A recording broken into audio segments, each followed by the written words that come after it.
Ask the Viewers!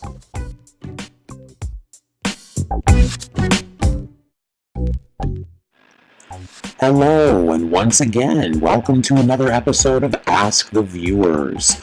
In this episode, I'd like to explore a little bit more about LA Clipper owner Donald Sterling, who is a real piece of human garbage.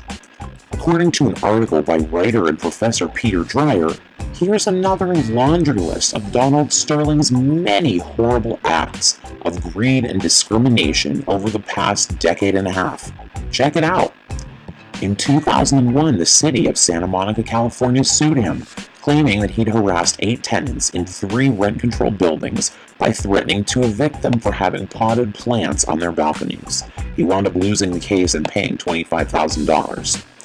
In 2002, Sterling sued apparent lover Alexandra Castro for the title of a $1 million Beverly Hills home. She said that the house was a gift from him to her.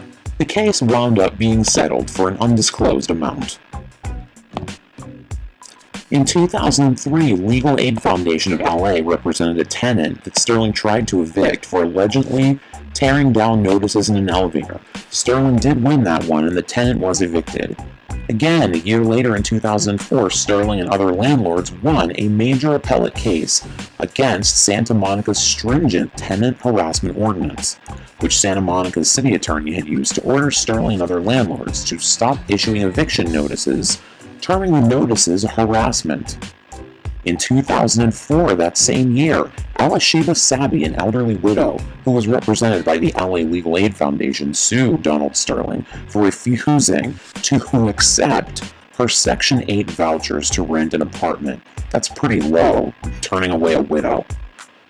In 2005, Sterling sued landowner Larry Taylor for allegedly reneging on an unsigned note that agreed to sell Sterling properties worth about $17 million. This handwritten note that they had this agreement on made it to the California Supreme Court, and Taylor won the case. Later in 2005, Sterling settled a housing discrimination lawsuit filed by the Housing Rights Center, which represented more than a dozen tenants. He wound up having to pay nearly $5 million in legal fees, and as well, probably a much larger but undisclosed sum to the plaintiffs. In 2006, the U.S. Justice Department sued Donald Sterling and his wife for excluding black tenants and favoring Koreans in some of their properties. According to the LA Times, Justice Department lawyers presented evidence that Sterling and his wife made statements indicating that African Americans and Hispanics were not desirable tenants and that they preferred Korean tenants. 3 years later, the Justice Department and Sterling finally reached a settlement in 2009. Sterling agreed to pay a record $2.7 million for this transgression. At the time, this was the largest settlement ever obtained by the U.S. Justice Department in a housing discrimination case involving rental apartments. So yeah, this guy is really a piece of work. I would love to hear what you guys think. And remember, please like, comment, and share this video. Can't wait to hear what you think. That's all for now. Bye! What the fuck do you think?